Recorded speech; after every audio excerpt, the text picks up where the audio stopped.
Welcome to Life Bursts. I'm Sarah. And I'm Matt, and today a familiar voice on community radio.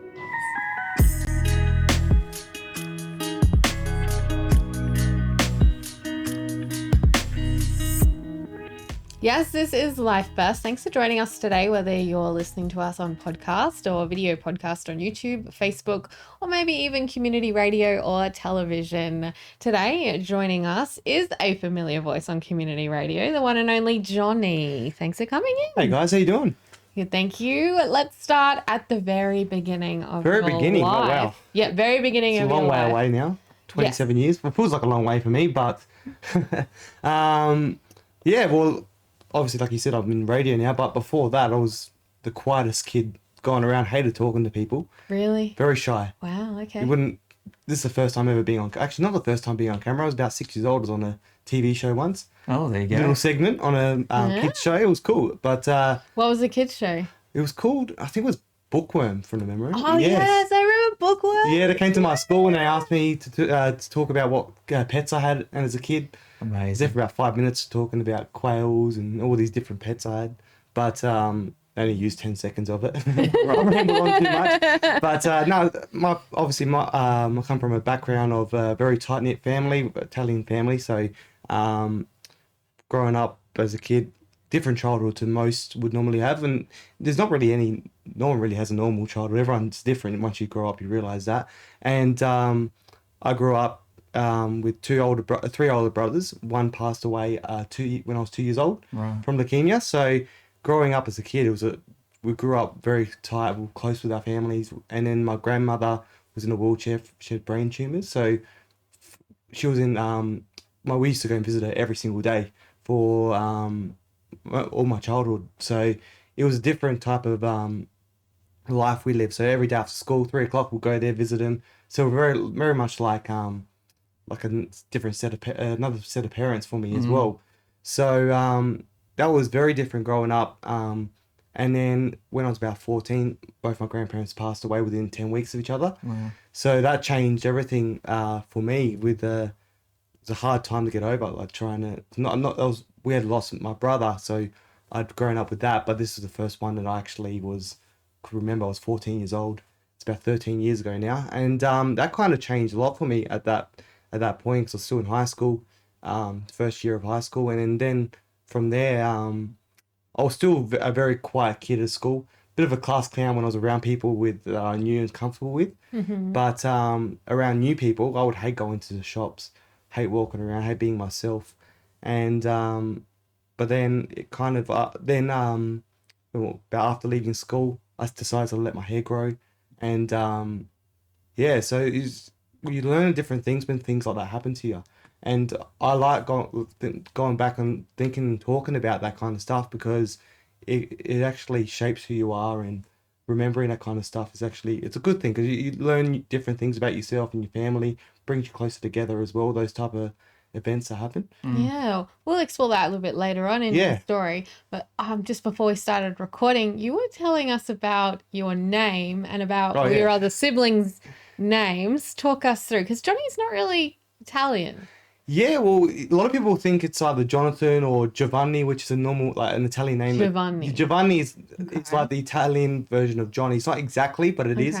But for me, my brothers are Antonio, Franco, and Rosario, all very Italian names.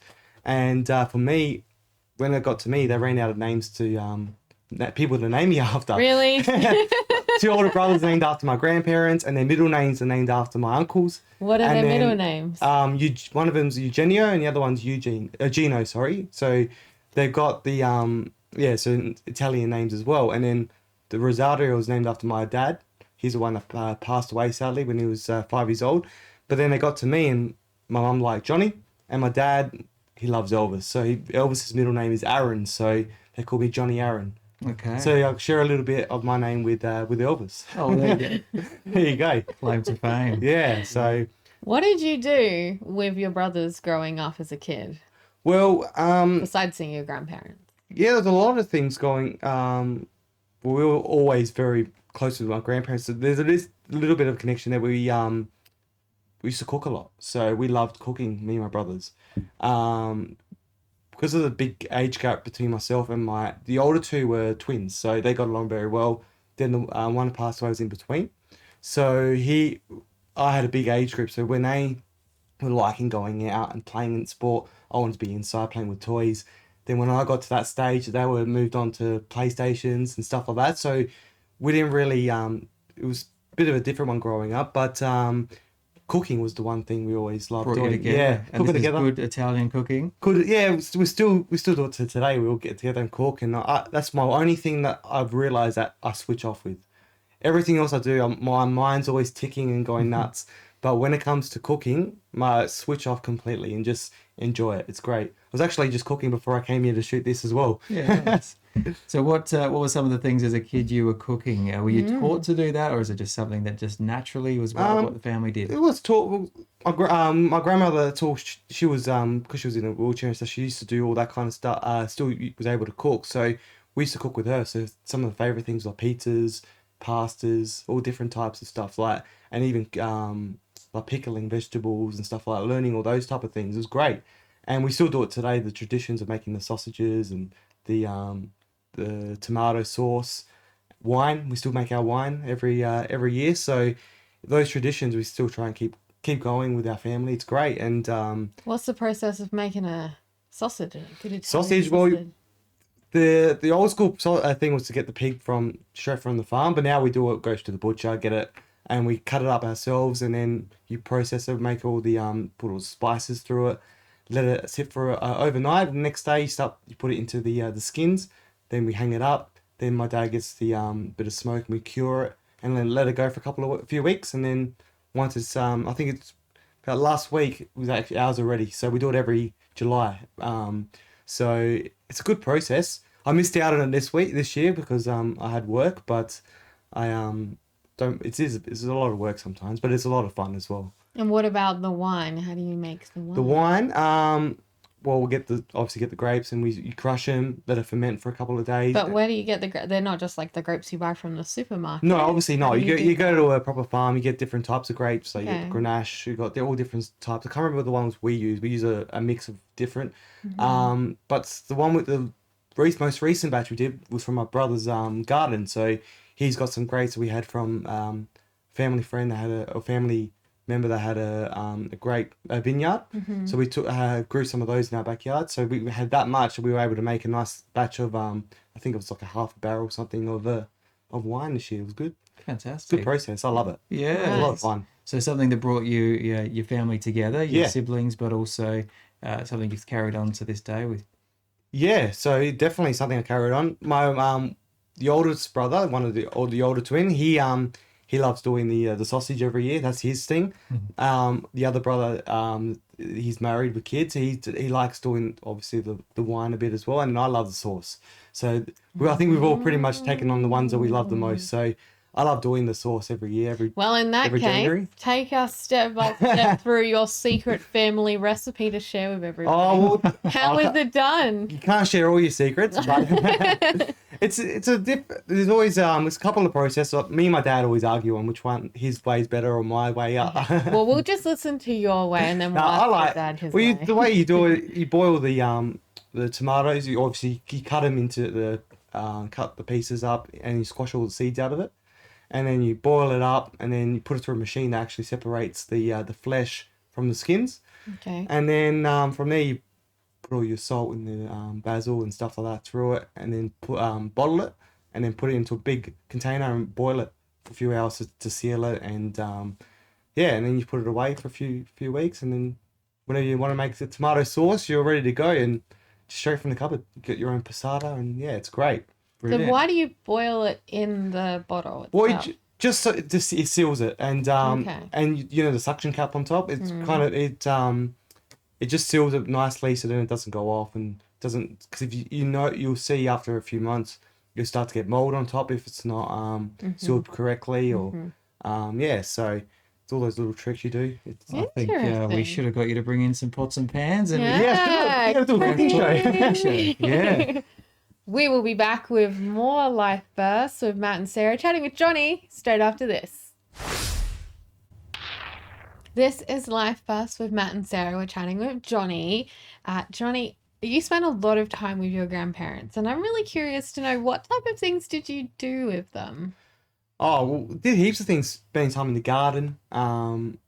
Cooking. Obviously, I've mentioned cooking a lot the last few minutes, and but yeah, those are most of the things we did with them. Like, was yeah, spending time in the garden, doing hands-on things, and same thing with what my dad does now with his grandchildren, my nephews as well. So it's a very it was fun. A lot of good memories having doing that. I had a massive backyard, so spending time with the chickens and um digging holes in the garden as well was good fun. Yeah. So when they passed away, as you Yeah. mentioned before, how did that change life for you?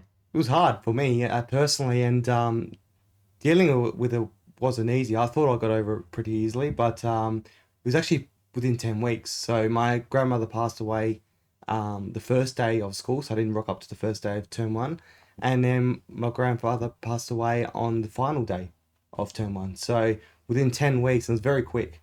And as you know, when you do things so quickly, it feels like it's exactly the same. It's like you're reliving the same moment again because everything's the same people. So it was very hard for me to get over it, and it took me about, I was 14 at the time until I was about 18, and then I went and spoke to someone, and started getting over things, and my confidence built up as well at that point. So I hated going to camp. I hated leaving home. I'll go to mates' houses, but I wouldn't stay like overnight or anything. Why was that? I just didn't like being separated from family. And then, but there was a big thing where in year 11, I went to year 11 camp for the first time, and I loved it. It was one of the biggest things I did. And from that point is when I started getting more confidence in myself. And it was a huge change. And it just took a long time to get over. Obviously, when you lose someone, it's not easy. No. Yeah, No, it's so not. but from that point there, things started changing. I was working hospitality. So from when I was 14, I was working. So just after my grandparents passed away, I got a job, and then was working back at house.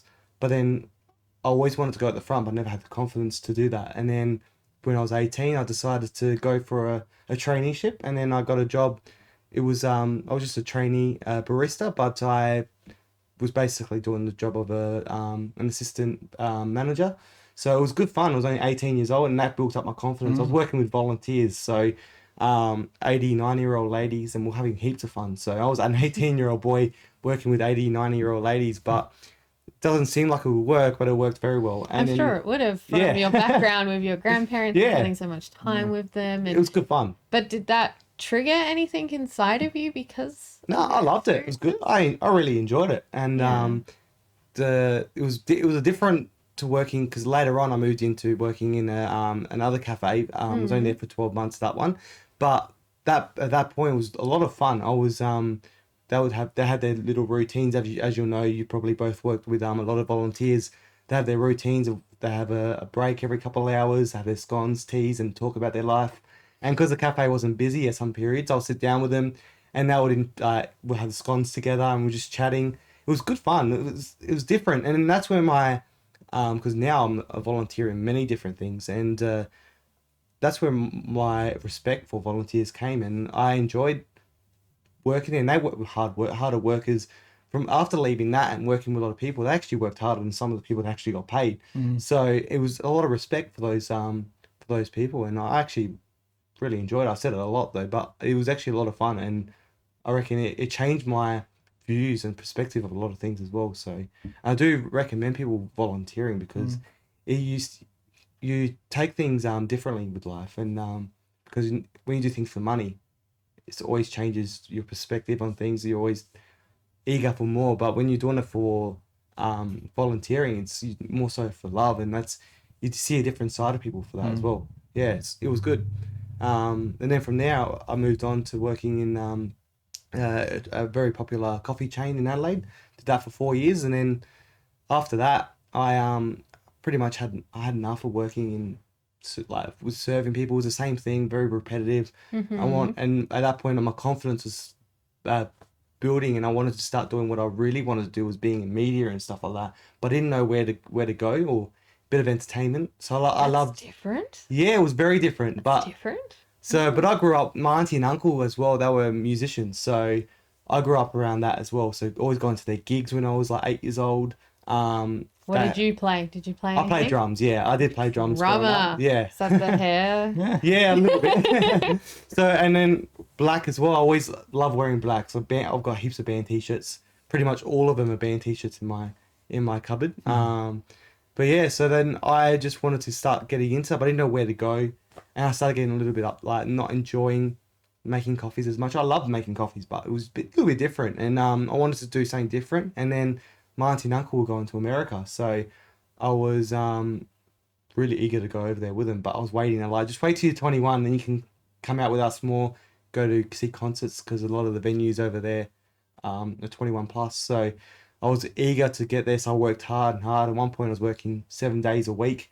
So, and from that background of my family is like very hard workers. So, for me, I was just very hard worker to try and get to where I wanted to get to, and be able to go overseas, go to the US, and have a lot of fun over there, and just experience different things. And hopefully, it would help me work out what I wanted to do with myself and where to go. Yeah. What did your family think of this, considering how tight knit you were? What did they think? They were very supportive to do that. My auntie and uncle I was gonna go basically fly over by myself. I think I was gonna fly over by myself, meet up with my auntie and uncle. So they were all supportive about it. But then my other uncle decided to come with me anyway, so we all flew up. We flew up together. But yeah, it was good. Our family help each other anywhere we can. So, And now, was that your first long haul flight? yeah, it was actually. How was that? Before that I only flew to Melbourne, I think twice or something. Yeah, so Right. it was good. I enjoyed the food and stuff. I was always up looking at what was being brought up, and I would find like cakes and everything everywhere. It was good fun, and I can't sit in one spot. So for me, I had to keep walking around, just finding things to do, and because I could not handle just being that one spot for 14 hours. It was awful. Yeah, wow. Too long. But once I finally got over there, I was looking forward to just getting there, and nothing was planned. I'm just going to go to LA for 11 weeks, and then just fly and drive to wherever we wanted to go to whenever we could, and just experience it, just get away from Adelaide for a bit. It was good. I loved it. What was it like being in LA? Sounds completely different. It is different. It was cool, but we did a couple of touristy things, but then I thought it's actually not as cool as what you think it is when you those touristy, like going down Hollywood Boulevard and stuff like that. But it was great. I love doing that kind of thing. But then I started doing was every day would go and try out local restaurants, cafes, just hanging out like a local. And then on Mondays and Tuesdays we found out there's a couple of venues that have live gigs, and every week they have different featured artists. So I'd go and see 1 week. We'll do it every week, so we became like regulars there after 11 weeks. We knew the locals. But then we went and saw. I'm not sure if you guys are aware of Badfinger, the band. Okay, Badfinger. They were huge back in the 60s, and they had some of the songs they sang were the Beatles songs. So the Beatles had written them, but they weren't good enough for them. So then they sang them and became huge. There you go. Yeah. So they were there one night. Then Alice Cooper's band were there one night. It was all different bands every week. It was cool, and I loved it. That was my type of thing. That's why I love it. I like it because there's always something to do every night. And at 2:00 in the morning, if you're bored, you just go to a diner and just go get something to eat. And that's what my lifestyle. I enjoy that kind of thing, and I wish LA was like that a little bit more. We're getting there, but it was that's the one thing I love, is just always being around. And the timing was just before I went, Prince passed away. So and my auntie and uncle love Prince. So when I got there, I got to go to his state memorials. Wow. And Stevie Wonder played there, and a few other big artists as well were there. So the timing was great, and I got to see. I'm not sure if you guys ever watched Purple Rain, the movie. It was Prince's movie, and that we got to see in a theater. I can't remember the name of the theater, but it was actually the theater that one of the scenes was filmed in. So they had it was like a proper concert hall, and they had it playing. It was like you're watching, because the Purple Rain's like a concert, and they're actually playing it through the proper speakers and everything. It was incredible to watch. And when he comes on stage in the movie, the whole crowd in the actual theater we were at that night was went crazy. They were screaming like he was actually on stage. So it was an incredible experience, and that was just one of the most one of the memories, like the most incredible memories I've had on that trip. And that was just in the first week. Wow, there is so much more to go on this trip. I'm so excited. I'd love going on journeys.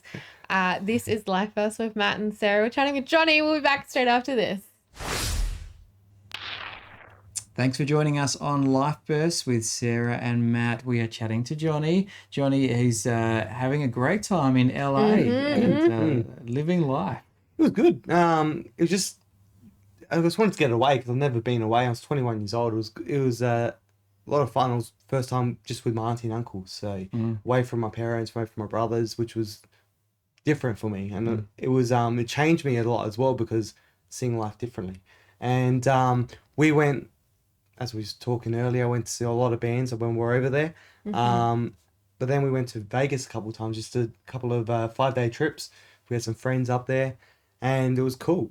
The strip was the casinos and stuff like that. Everyone thinks it's amazing. I liked it because my personality. I love going out and being I'm a night kind of person. So when it hits 10 o'clock at night, I'm ready to go and do something, and I got another burst of energy. So for me, Vegas is one of those type of places because it doesn't finish until like 6 a.m. in the morning. So it was good. So we went out there a couple of times, and then when we went to LA, we met someone at a cafe. They found out I was a barista. They had an Australian coffee there, so they're like, "Do you want to come? We'll have an Australian day at our cafe." So they said, "Do you want to come just make coffee just for a bit of fun?" So I'm like, all right, why not? So my auntie and uncles played there as well, so I had an Australian themed day at the cafe. Nice. An Australian band, Australian coffee, and an Australian barista. So that was a cool experience, just seeing what it was like, how they work over there, and just making a few coffees. But it was all those type of experience I had on that trip was incredible. And then when I came back to Adelaide, I didn't want to go back to work. Came back in June, and then I was talking to my brother. He was about to turn 30, and he's like, "I want to go to America again for my 30th and spend it in Memphis." So I was like, "I'll do it with you. Why not?" He loves BB King, so he goes, "My thing is, we can do whatever we want. Whatever you want, we'll go wherever. But the main thing is we're in Memphis on my birthday in Indianola, where BB King was born, and that's where he's buried now. So we spent the day there, and then everything else we booked around those dates. So we went straight to Memphis. Another 11 weeks we did in America. So did 22 weeks within 12 months in the US. But it was a good experience. That one there was crazy because we went to Memphis for 9 days. And we didn't even get to try all the restaurants we wanted to because we were eating 3-4 times a day just to try and get to everywhere. Try the fried chicken, try the bacon, the catfish. It's a good goal. The ribs. We're trying to try everything we could, but we couldn't get there. We still had lots to tick off our list, and we couldn't get it even in 9 days. But it was great. Did that. Then went to Nashville, New Orleans. We accidentally booked it during the Mardi Gras. We had no idea that was on. And that's a different experience altogether. In New Orleans, there's just a massive party. You've got all these different things going, masquerade things and parties in the street. And we didn't realize that we were getting woken up about 10 o'clock some nights. We could hear people talking outside our window, and we found out that it was ghost tours. We were staying in the most haunted hotel in New Orleans. So that was a great experience. Right, and after that, we left the light on every night after that. I was like, that's it. We're leaving the light on for the next couple of nights. Then from there, went to New York, and it was minus 10 degrees. All I wanted to do was see snow, but we found out that it was too cold for snow. So there you go. So it was a terrible weather, but that was a good experience as well. So being able to go there and just... So you like New York or LA better? I think LA is a different one. It's very very touristy, and New York is as well, but it's a lot more real in New York compared to LA. There's a lot of fake things in it. Like LA is a bit more fake than New York for me personally, and I like New York for it was really cool. There's a lot of different areas you go to, and we went to obviously Central Park, going for a walk through there, having a hot dog and all those type of touristy things. I enjoy doing that kind of stuff as well. But Is it as busy as what they make it out to be on the movies? yeah, it is. I almost got hit by a taxi because I looked the wrong way. I looked right, and all I hear is beeping, and saw the traffic coming. I'm like, oh, geez. But it's always beeping everywhere in New York, like you see in the movies. It's identical. And yeah, it's a nice place. Obviously, I wish we could go back there now, but hopefully soon we can go back to America and New York. And yeah, it was good. And then from there went to Seattle, which I didn't think would be my favorite place to go to, but I actually really enjoyed it. It was a nice place. Because my brother loves grunge, so we grew up listening to Chris Cornell, obviously Nirvana, and all those bands growing up. So for us to go there and see where Kurt Cobain, we drove past where Kurt Cobain lived, and all the other iconic locations. We missed out on going to where Bruce Lee's buried because they closed the gates at a certain time, and they closed it earlier than normal, so we didn't get to go see him, unfortunately. But it was cool. And then from there went to Vancouver, saw some family for 9 days.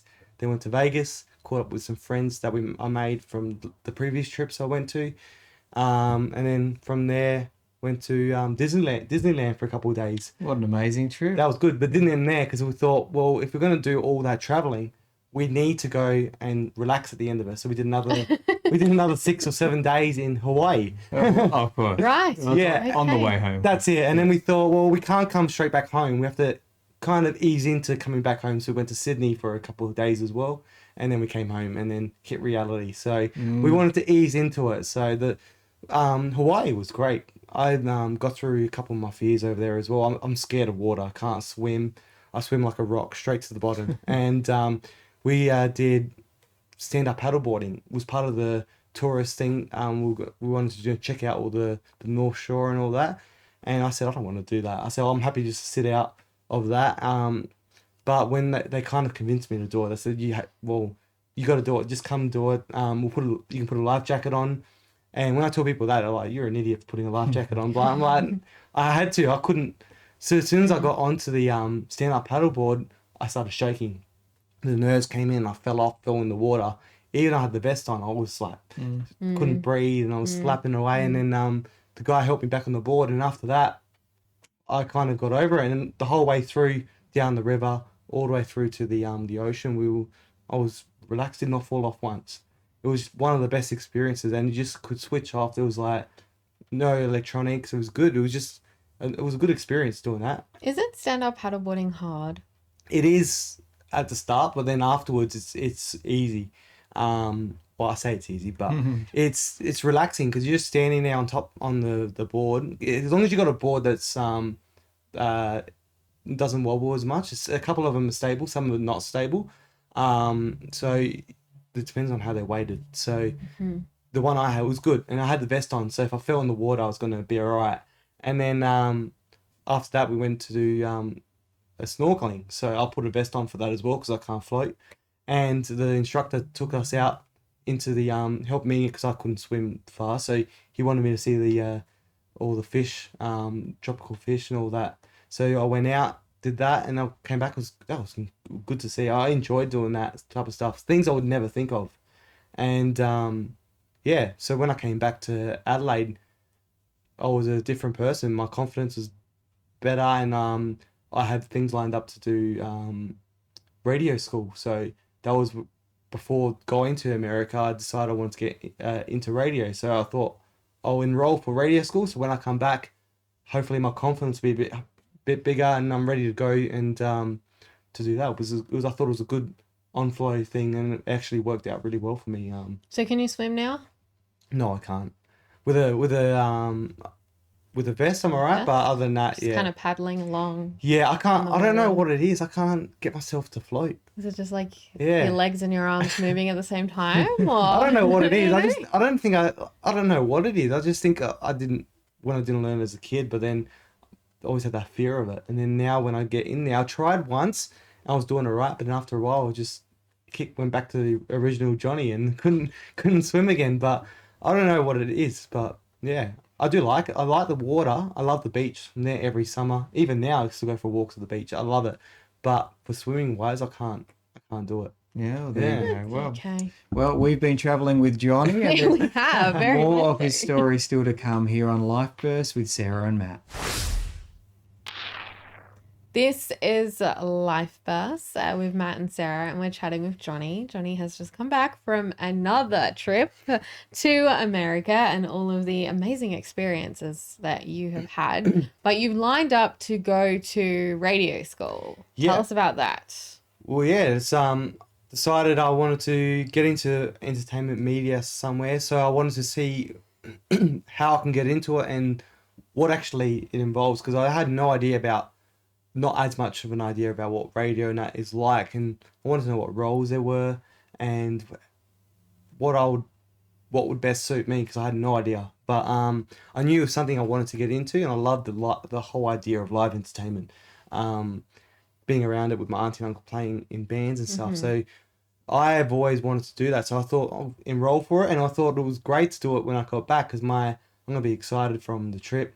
So it was a good on like an on-flow effect from that trip. I was on like buzzing on a high. Yeah, I was gonna say you Yeah. could keep on that same level of a high. And Yeah, go I into was on a this. high. So when I came back, I did that, and When I did was you come down? actually not for a very long time. Okay. Because once I did that, that was with Sean Craig Murphy. So it's just, the Australian Radio School is a thing that he does on the side of when he's on air on radio in Adelaide. He's one of the best known announcers in South Australia. So to do the school with him was cool, and you get to meet different people.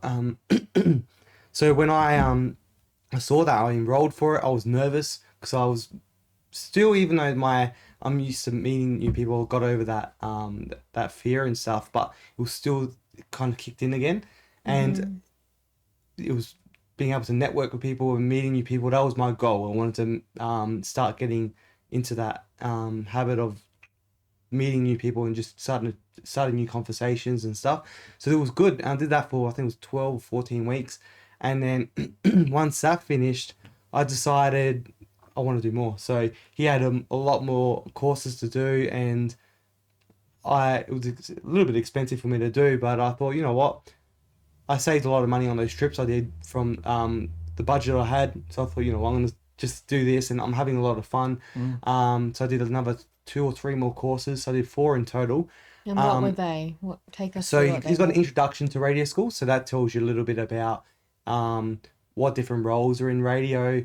So you learn about announcing, you learn about being a producer, content directors, what they do, and all the other different areas as well, with sales and little bits of everything. And he gets people to guest speakers to come in and chat. And it's a very cool thing to do, and you get to practice a little bit as well. So we did one thing, we had to write an ad, and then another one we had to do like an interview with someone, and then at the end of it you do a demo.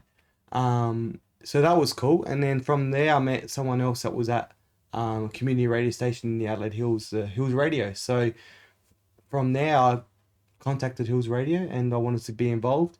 Actually it took me a little while because it was an hour away, so I thought I don't really want to drive an hour every once a week or whatever it is. So I put off for a little bit, and then after a while there wasn't as many opportunities, because it all depends. A lot of it, people were wanting to get in radio, so it's very hard to get opportunities. But I decided to go for Hills Radio, and then got in there and did a music show once a week, playing my favorite rock music, and I was just sharing experiences from my trips overseas and all that kind of. What was it like the first time that you went live on radio? Oh, it was terrible. It was not the best. I remember playing a song and then I accidentally, I decided to use the CD because I thought it'd be easier than using the system.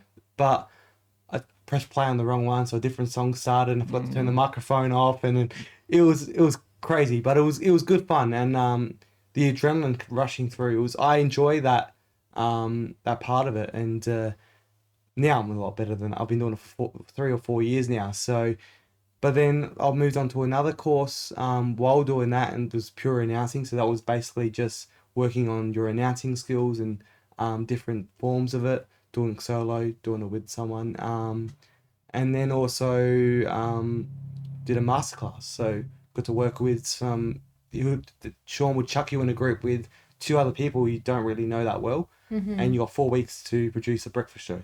So it's a bit like I love games and I'm very competitive. So for me, I treated it like that, and it was pretty cool. I got to be in a group with someone that she's a wife of an ex-footballer, so that was really cool. And then she wanted to just get into radio as well. And another girl that's now works in commercial radio in a breakfast time slot, she was also in my group. So you get to work with different people that that end up going on to like big things. It's cool. You meet a lot of people at the beginning stages where you are. And that's the one thing I loved about radio school. And to this day, I still keep in contact with Sean and still catch up. And then actually it turned out he introduced me to someone at Triple M where he was working in promotions, and I got a job on the street team there. So that was during that period as well. So my high just kept on going up and up. So I finished the courses in November, and then in December I started my first shift there. So it just kept on flowing. And then within 6 to 7 months, I got a job in the office. So, and then between that, I was at Hills Radio, and I started a sports show there as well. And then I also started commentating soccer at Hills Radio. So my busy schedule, and I was emceeing the LA Giants, or LA by Baseball Club at that point, they were called. Yeah, so it was really cool. And then, so there's a lot going on for me, and There is a lot. And I was much. and I was juggling that between working at Chibo as well, working in the cafe. So it was just a lot going on. So I'd wake up early, start at 6 o'clock at the cafe, then I'd drive up to some days I'll do 6 till 6, and then Mondays and Tuesdays I'll have the radio school. Then I was doing driving up to Hills Radio for an hour in between all that. So I was having naps in my car sometimes just to give me some energy to get up there. So it was really cool. And then I got a job in the office at Triple M doing promotions. I was coordinator. It was different to what I wanted to do because I wanted to be more on air or producing. So I did that for a couple of years, and but I also got to get hands-on experience doing producing as well. So that was cool.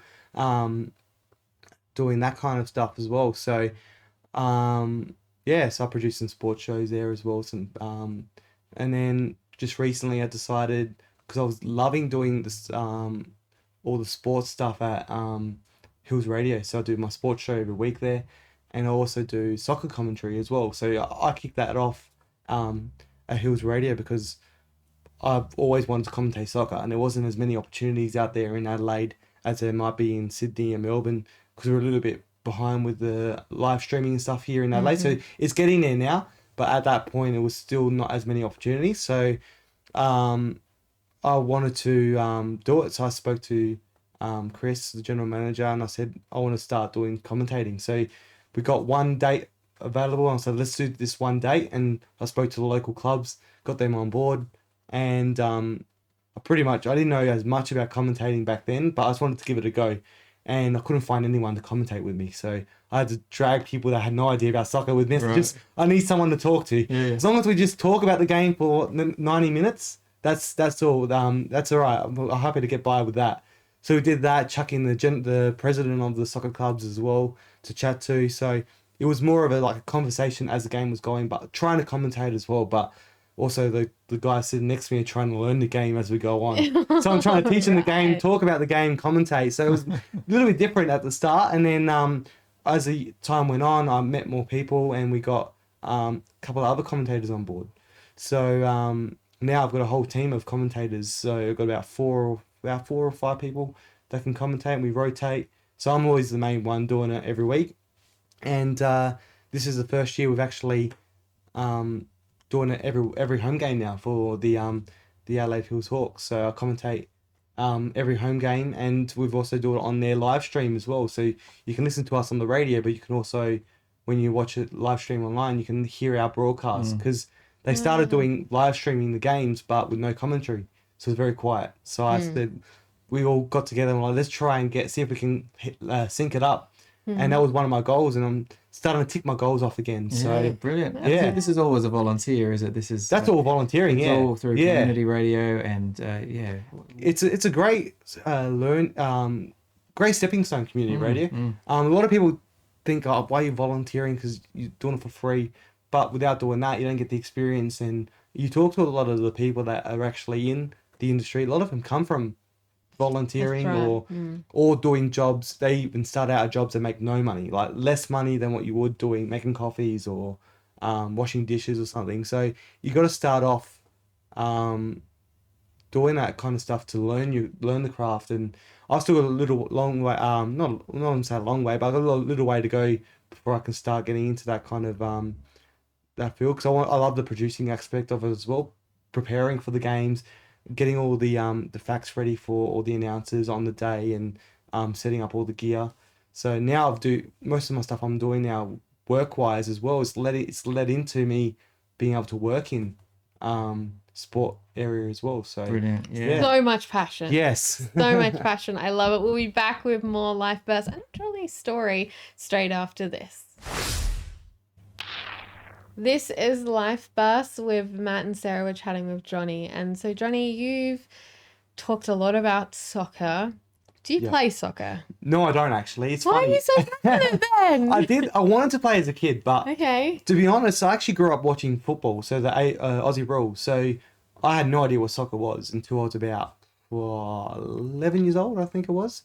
I was walking my dog with my dad one day down the park, and we saw people playing soccer. I'm like, what's that? And he's like, that's soccer. I'm like, oh, didn't know any of the rules. So he talked about it, and then one day I got free tickets to go and watch LA United.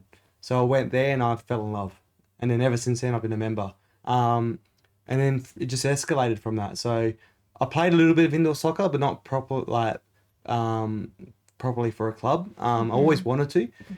But I've kind of, because I loved it so much, but then it's not as loved by a lot of people. Like everyone's all about football, the cricket and all those type of sports, and even basketball. But not many people love soccer. And when I was going to school, no one liked soccer. So I kind of kept it to myself a bit. And every time I talk about it, people give me just joke about it a bit. So I kept it quiet. And then, but now I've realized that's who I am. So I wanted to go down that path now. I've always tried to go into, when I was going to radio, get into like the music side of stuff and announcing, but I realized soccer is what I love, so I want to do more of it, and sport is what I love. So now I'm at Triple M. I'm also doing some stuff with their footy broadcast, helping out in the tech side of stuff. I enjoy that hands-on kind of thing as well. So doing some of that stuff. I'm involved in a soccer podcast there as well. I'm helping them out, helping record that. I do live streaming for in Basketball SA as well for their top league in South Australia. So I'm video producer for that. So I'm working in all that, and I still do my volunteering at Hills Radio for my weekly sports show. Do a sports podcast there as well, and then we also do the soccer commentary. So I'm just indulging in sport and soccer now, and that's the last 6 months is focusing on that and trying to get in that field now has been a lot of fun, because over the years I've wanted to get into it, and then I kind of pushed it aside, and then now I've realized that's who I am, so I want to go that way now, and I'm loving it. It's good fun. I love to be a sports producer with soccer, and work with the soccer broadcast, because I love live entertainment, and anything can happen. So things can go wrong. Things can, you know what it's like with radio and with TV and all that. Things can happen. And you got to work on your feet and think on your feet, and just it's good fun. And with soccer and sport in general, is that it's just, there's a lot of passion there, and I'm full of passion. I'm very passionate about what I do. So working in that environment is just, it's a lot of fun, and when you have fun, it's not really like you're working. So That's it's right. good. Yeah. So but I'm just enjoying doing the volunteering side of it as well, just meeting different people and doing it every week, and working with some cool people and commentating. I'm talking with like people in their 50s and stuff, and then some of my commentators, and normally people that big age gap, you wouldn't normally see those type of people getting along really well, but it's cool, and that's the one thing I enjoy about radio and media and stuff like that, is different people, and everyone's very different in the entertainment and media industry, and it's never dull. So it's a good thing about it.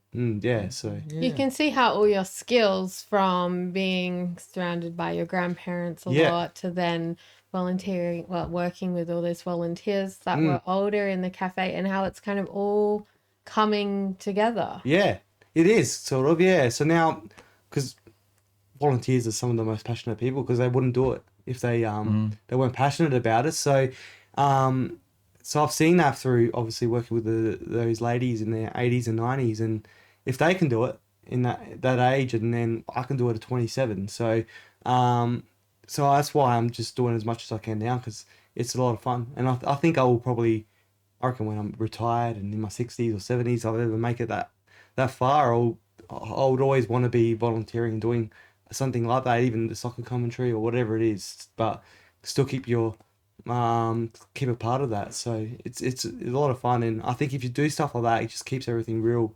Because there was a period where I slowed down on that area and started letting go of some of that volunteering, and things was not the same anymore. So now I've gone back and started doing more of that, and I've just noticed a big difference in my confidence and in a lot of different areas. So it's a lot of fun doing. It'd be so refreshing to people who are listening, who might be very passionate about volunteering, seeing a young person that is also super passionate about volunteering. What would you say to those people? It's not a final question, but what would you say to those people who are like on the edge of, should I volunteer? Should I not volunteer? Yeah. I'd definitely say, definitely volunteer. Whatever you want to get into, just look out for it. And if there's not an opportunity there, try and make one. Like I did with the soccer. So I had Hills Radio there that I was able to do a sports show, a music show, but that turned into the sports show, what I really wanted to do. So just create the opportunity and just go and volunteer. I volunteer at the Hills Radio doing 2-3 different things there, and then also I volunteer at the LA Giants during the summer, just in all different areas there. So it's a lot of fun, and it gives you a lot of energy, and meeting a lot of different people as well is always fun. So I recommend definitely just getting out there and definitely volunteering wherever you can, whatever it is, if it's that area, or go and helping charities, or so if I wasn't doing this, I probably would do some of the charity stuff as well if I had more time on my hands, because going to a kitchen and helping cook or whatever, something like that, it's always rewarding. And radio is actually very rewarding as well, because a lot of people use radio if they're lonely or needs a bit of company, that turn on the radio and listen to that. It's always like a second friend, or first, it's like a friend having there to listen to the radio. So community radio, playing your part for the community. So it's a lot of fun. Love it. Yeah. Now it is time for our final question. Yes. The final 1 minute of our show that we have left. One piece of advice for those who are joining us today. I think my biggest advice is knowing who you are. Because once you know who you are, because I've had issues with confidence and doubting myself, and even just recently. Doubting yourself and all that can come down to not knowing who you are. So definitely know who you are. If you know who you are, I love soccer. I'm Johnny. I love soccer. And now that I know that, I'm following that path, and I am happy for it, and I'm enjoying it. So definitely know who you are and follow that direction, and you'll be happy. Well, you'll definitely enjoy what you're doing. Yeah. Well, Johnny, who loves soccer, thank you so much. Thank you for being with us today, sharing your journey, your travels, and the wisdom you learned along the way. Really appreciate it. Thanks for having me. It's different being in front of a camera, not behind the mic. I know it is. You've done well. This has been Life Bursts. You can catch up with us wherever you get your podcasts from, and on Facebook and YouTube, community radio, and television as well. I'm Sarah. And I'm Matt. Thanks again for joining us. Life Bursts is hosted by Matthew Karat and Sarah Freeman, with production by Reese Jarrett and Kay Hoshraw Ozadigan. For more episodes of Life Bursts, go to rawcut.com.au. This is a RawCut production.